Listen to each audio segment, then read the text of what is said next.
Yang sekarang dilakukan Israel itu adalah menghabisi habis-habisan Hezbollah di utara, sebentar lagi Hamas di Gaza. Kemungkinan yang masuk ini nanti Israel kalau pelanggaran ataupun yang tewas ini sudah terlalu banyak gitu ya. Ini sudah hari ini ada yang bilang 500, ada yang bilang 1000 gitu ya. Sama benar tentang kalau yang Iran ini bukan Iran yang hancur, Khamenei-nya yang hancur. Pengaruh Islam ini akan hancur. Kalau Khamenei sudah hancur ya sudah selesai karena benteng terakhirnya kan adalah Gaza. Biangnya adalah Khamenei, tapi ujung tombaknya Gaza. Si Hamas, kalau Hamas sudah kelar ya kelar semua ya. Itu tergantung Hamas kan. Makanya begitu Hamas sudah kelar, ya Iran kayaknya udah patah semangat, udah kayak giginya dicabutin semua. Dora silakan. Singkat padat ya, kalau biasa ya. Ada banyak boleh. Ya. Sama Pak Andi dari tadi belum bicara nih Pak Andi nih. Ya, pasar gelap itu kalau aku nggak gembar-gembar dia nggak keluar Pak Paul. Iya, oke. Oke. Ya, ini sebagai tambahan ya. Saya sudah tuliskan di chat itu ya. Bagaimana Iran ini tidak akan hancur ya.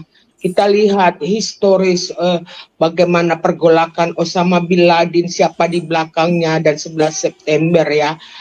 Dan saya rasa ya mengenai Iran, Venezuela, dan krisis ekonomi ini hanya untuk menggegerkan negara-negara dan dunia ya. Satu, kedua, suami saya ada sedikit ide bahwa semuanya itu adalah pertambahan jumlah penduduk dunia yang begitu padat dan kebutuhan baik di dalam pangan, di dalam teknologi, di dalam ya semakin tinggi, sehingga saya rasa ini perdagangan antara Iran dan Venezuela ini adalah untuk melindungi negaranya sendiri ya terhadap perdagangan minyak ini ya. Kalau kita lihat bagaimana Iran ini tidak akan hancur, kenapa saya katakan ya, karena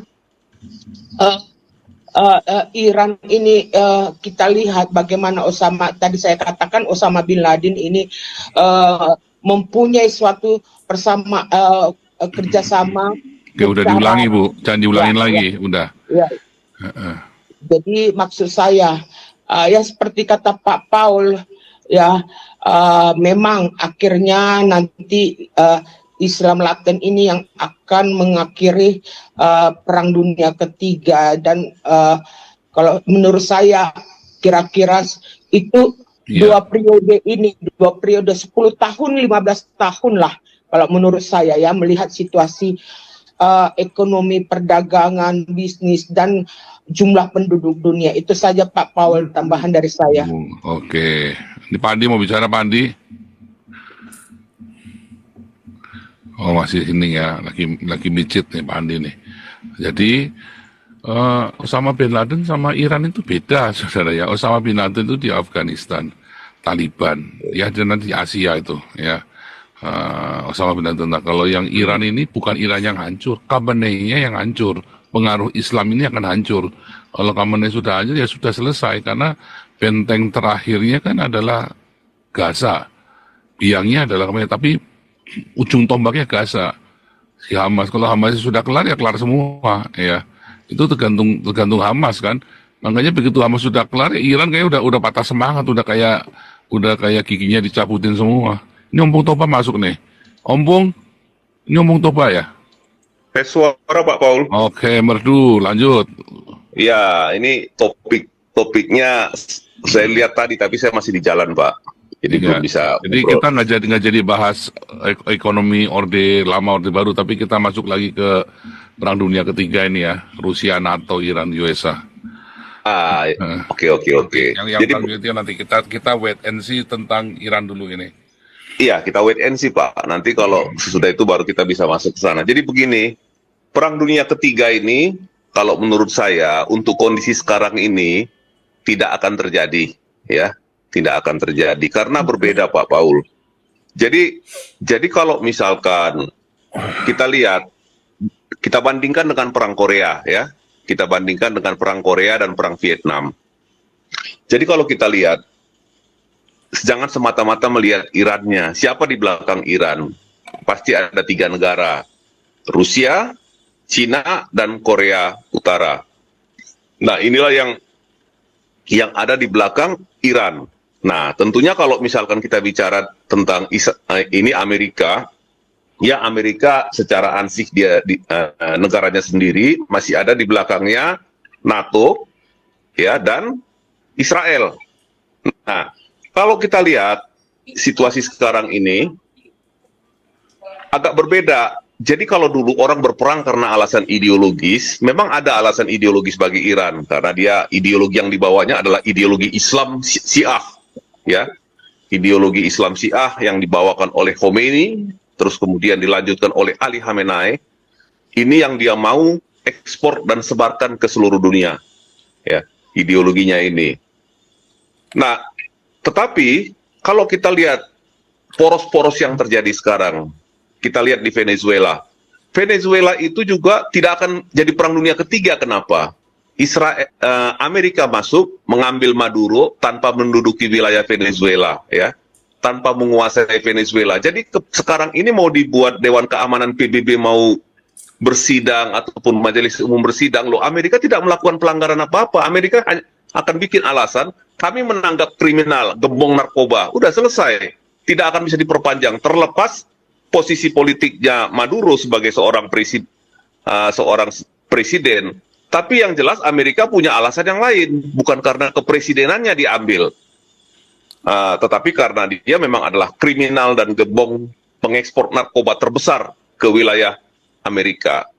Ya, terlepas dari soal minyak, itu kita bahas di topik tersendiri, Pak, karena panjang. Tentang Greenland juga mungkin kenapa sampai Greenland seperti itu juga butuh satu waktu pembahasan juga, nggak cukup waktunya. Nah, kembali ke Iran ini. Jadi, bagi Rusia maupun Cina, kalau Iran sudah nggak bisa lagi dipertahankan, dilepas saja. Kenapa? Karena dunia sekarang sudah agak beda dengan era Perang Dingin. Kalau di zaman Perang Dingin dulu, yang diutamakan adalah kesetiaan, loyalty kepada teman-teman satu ideologi, ya, kepada teman-teman satu kubu. Nah, sekarang kita lihat Iran dengan Cina, dengan Rusia, satu kubu. Tetapi, dalam kebijakan politik luar negeri atau geopolitik, Cina maupun Rusia, itu pasti akan menghitung untung dan rugi. Apa untung ruginya? Kalau Cina dan Rusia mati-matian membela dan mempertahankan Iran sehingga terjadi Perang Dunia Ketiga misalnya. Kalau kita lihat sekarang secara militer, Cina dengan Rusia nggak mampu untuk ini mengimbangi Amerika, Israel, dan NATO, nggak mungkin. Secara doktrin militer, secara alusista, secara sistem bagaimana bekerjanya suatu sistem peperangan atau militer, nggak mungkin, sudah kalah gitu kalau mau mengandalkan senjata konvensional. Satu-satunya cara, kalau memang udah mau sama-sama bunuh diri, adalah semua menggunakan senjata nuklir, tapi akan sama-sama hancur. Apakah Cina mau seperti itu? Saya kira enggak. Apakah Rusia mau seperti itu? Saya kira juga tidak. Apakah ideologi dari abad ke-7 mau seperti itu? Itu jawabnya adalah iya. Kenapa? Karena kalau misalkan peradaban Barat, baik yang berasal dari kapitalisme maupun sosialisme ini hancur, maka ideologi abad ke-7 menjadi penguasa dunia. Itu maunya mereka, gitu. Tapi kalau Amerika, Cina, kalau Amerika, Rusia, Cina, saya kira tidak. Mereka akan berpikir bukan dari sisi ideologis yang paling utama, tetapi dari kepentingan geopolitik strategis. Kepentingan kira-kira ke depannya ini bagaimana manfaatnya? Apakah saya untung dari perang ini ataukah rugi? Nah, aspek inilah yang kurang diperhitungkan oleh orang-orang dari sebelah ini, Pak Paul. Oleh orang-orang ideologi abad ke-7 ini. Mereka itu maunya perang ya perang. Kenapa? Begini, ideologi abad ke-7 itu hanya bisa bertahan dengan perang. Karena kita lihat, ketika suatu sistem kekhalifahan berkuasa, dia nggak bisa, akhirnya tidak bisa membentuk peradaban. Seolah-olah di awal-awal itu dia bagus, karena masih ada sisa pengetahuan, sisa peradaban, sisa kekayaan alam, sisa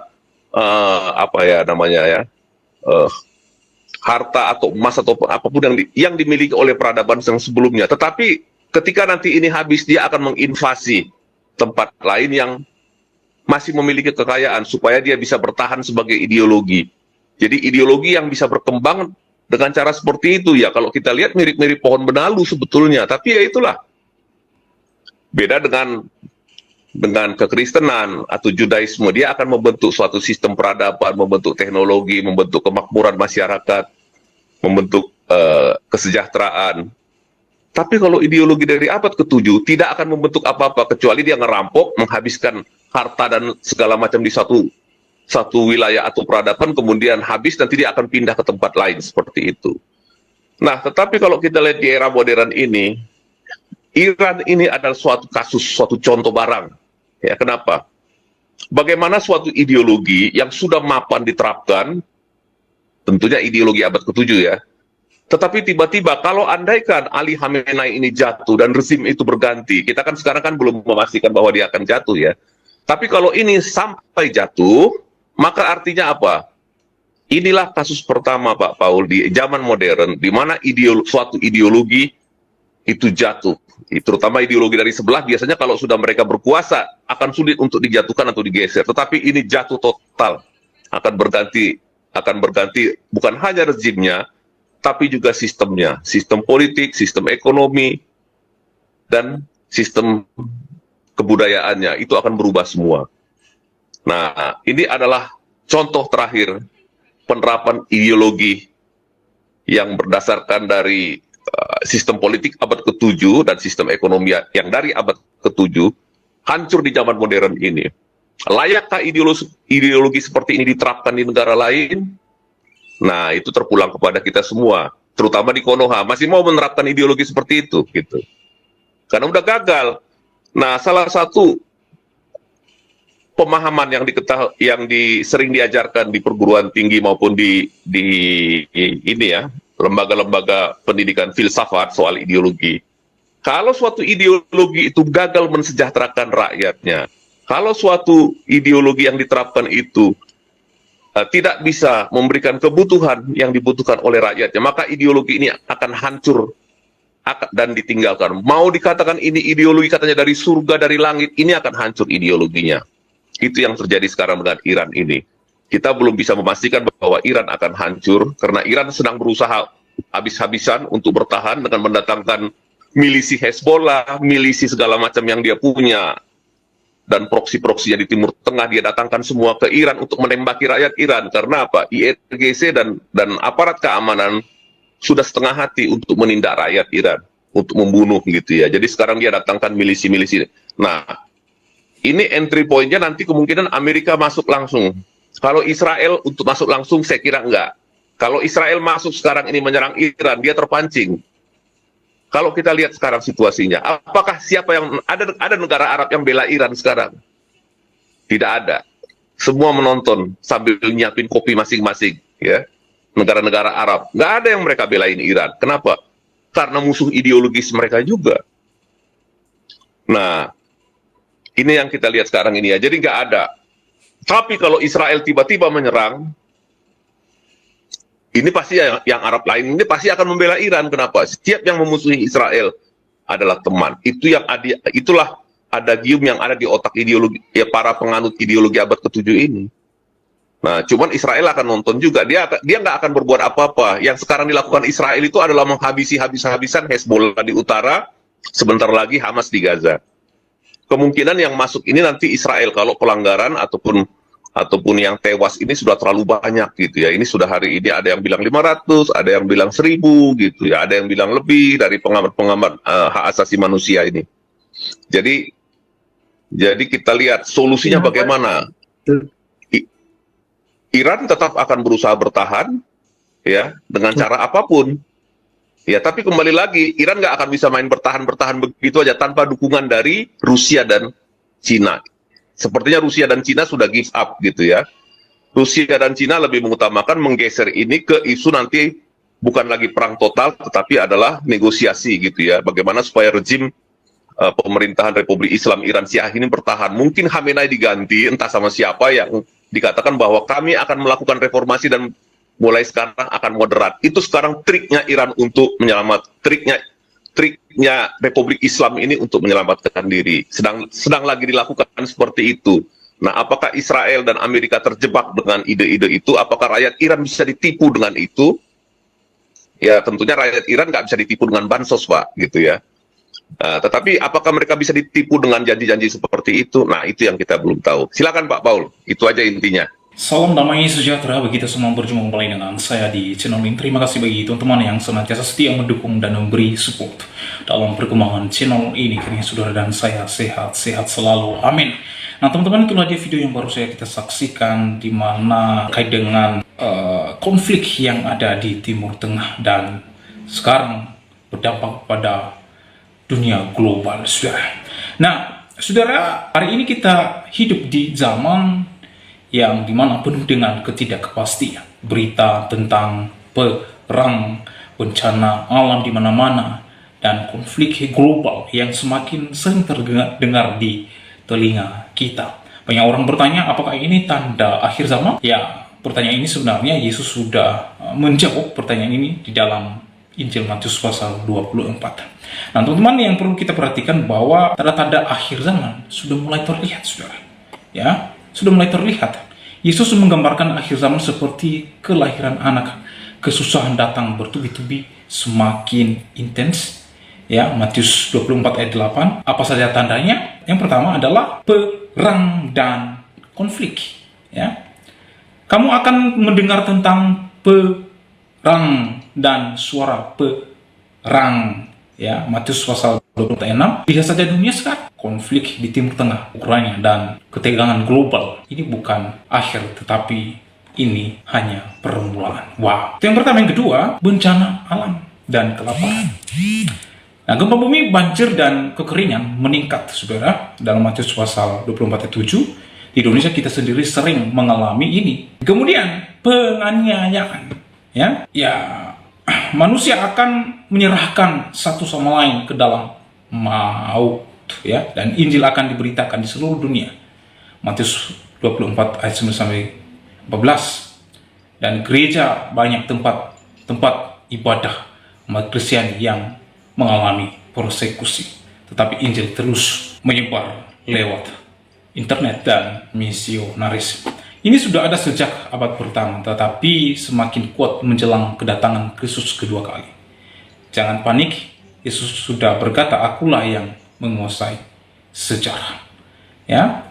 Nah, teman-teman, apa yang harus kita lakukan dalam menghadapi hal ini? Yang pertama, kita terus berjaga-jaga, dan karena itu haruslah kamu waspada, sebab kamu tidak tahu pada waktu apakah Tuhan datang. Matius 24 ayat 42. Bangun hidup rohani, baca firman setiap hari, berdoa tanpa henti. Itu yang pertama kita lakukan, berjaga-jaga, waspada. Kita harus terus membangun kerohanian kita untuk semakin serupa dengan Kristus. Baca firman Tuhan tiap hari dan berdoa tanpa henti. Karena itulah yang perlu kita lakukan. Yang kedua, menjadi saksi dan melayani. Nah, Injil Kerajaan ini harus diberitakan di seluruh dunia, dan barulah akhir akan datang. Matius 24 ayat 14. Pegang iman yang teguh. Ya, banyak orang akan jatuh, tetapi kita, orang yang percaya kepada Yesus Kristus, kita perlu memegang Kristus. Seperti Daniel ketika berada dia di Babel, atau Yohanes ketika ia di dalam Pulau Patmos. Kita bisa melewatinya ketika kita setia kepada Yesus Kristus. Ingat, ada Roh Kudus yang senantiasa menghibur, menolong kita. Dia memberi kita kekuatan untuk melewati dan bertahan. Nah, teman-teman, harapan akhir apa itu? Kristus menang. Nah, teman-teman, pada akhir zaman yang memegang kendali nantinya, yang menjadi pemenang adalah Yesus Kristus. Wahyu pasal 19 ayat 11 menggambarkan Yesus datang di atas kuda putih, mengalahkan musuh-musuhnya. Tidak ada lagi air mata, kematian, atau kesusahan. Wahyu 21 ayat 4, langit baru dan bumi baru menanti orang percaya. Nah, saudara, di akhir zaman ini adalah panggilan untuk hidup kudus, bukan spekulasi. Seperti orang bijak menyediakan minyak dan untuk pelita, mari kita mengisi hidup kita dengan firman Tuhan, doa, dan Tuhan Roh Kudus yang terus menghibur kita. Nah, saudara, hari ini jika saudara dan saya belum yakin akan keselamatan, datanglah kepada Yesus Kristus, bertobat dan percayalah kepadanya. Hanya Dialah satu-satunya yang dapat menyelamatkan saudara. Itulah sebabnya di dalam Yohanes pasal 14 ayat 6, kata Yesus kepadanya, "Akulah jalan, kebenaran, dan kehidupan. Tidak ada seorang pun yang datang kepada Bapa kalau tidak melalui aku." Kisah Para Rasul pasal 4 ayat 12, "Dan keselamatan tidak ada di dalam siapapun juga selain dalam Dia. Sebab di bawah kolong langit ini tidak ada nama lain yang diberikan kepada manusia yang olehnya kita dapat diselamatkan." Dan orang-orang yang percaya kepada Yesus Kristus, Alkitab mencatat Roma 8 ayat 1, "Demikianlah sekarang tidak ada penghukuman bagi mereka yang ada di dalam Yesus Kristus." Penghukuman kematian kekal tidak ada kepada orang yang sudah percaya dan mengaku Yesus Kristus adalah Tuhan dan Juru Selamat satu-satunya di dalam kehidupan mereka. Jadi oleh sebab itu, kesempatan bagi saudara yang belum percaya kepada Yesus, datang dan percaya kepadanya. Tuhan Yesus telah menunggu saudara, menantikan Anda, dan Ia telah mengulurkan tangannya untuk menantikan Anda. Kapan saudara dan saya kembali kepadanya? Oleh sebab itu, saya dorong saudara yang belum percaya kepada Yesus Kristus sekali lagi datang dan bertobat dan terima Yesus Kristus sebagai Tuhan dan Juru Selamat. Demikianlah video saya kali ini, sampai bertemu di video saya selanjutnya. Tuhan Yesus memberkati kita semua. Shalom.